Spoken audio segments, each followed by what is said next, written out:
in a sleepy little neighborhood, there lived a fluffy orange cat named Whiskers. Now, everyone said Whiskers was the laziest cat in the entire world.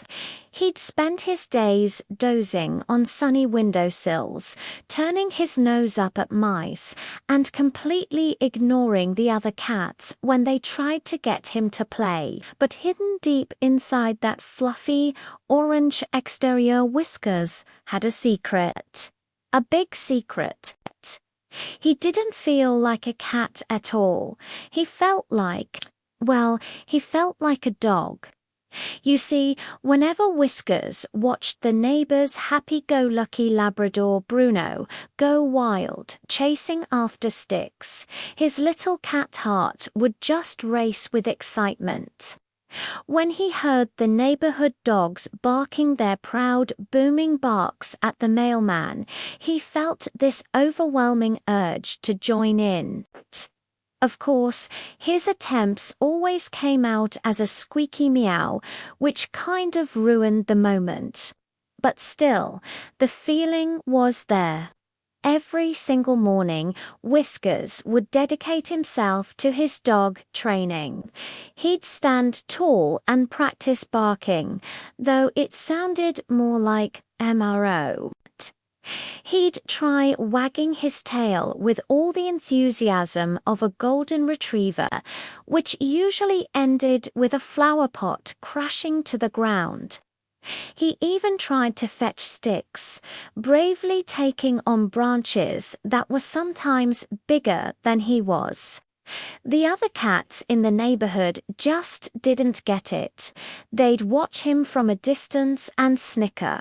"Silly Whiskers," they'd whisper. "Cats don't bark. And cats definitely don't fetch." But their teasing didn't bother Whiskers one bit. He wasn't trying to be a cat. He was just trying to be himself, and deep down he knew exactly who he was. Then came a dark and stormy night. Rain was lashing down, thunder was booming, and the wind was howling through the trees. In all the chaos, Bruno's tiny puppy sister, a little fluff ball named Daisy, had gotten lost in the storm. The whole neighborhood was in a panic. Bruno was barking frantically. His owners were calling her name, but it was no use. The storm was just too loud, but then, through the noise, Whiskers heard it.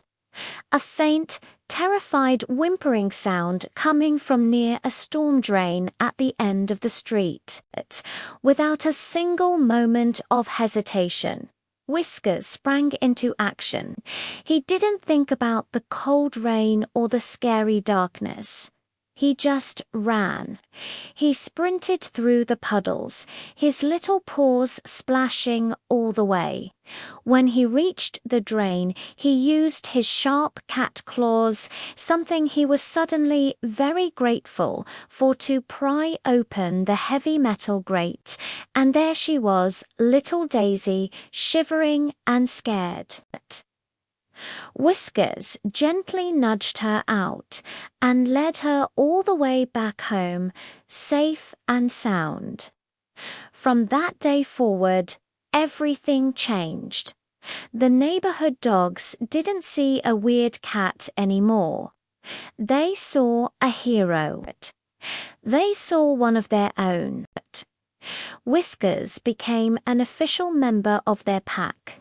He joined them on their morning patrols, sniffing out all the interesting neighborhood smells. He got to share their favorite crunchy snacks.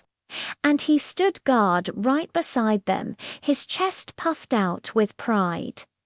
The other cats, well, they still thought he was a bit strange.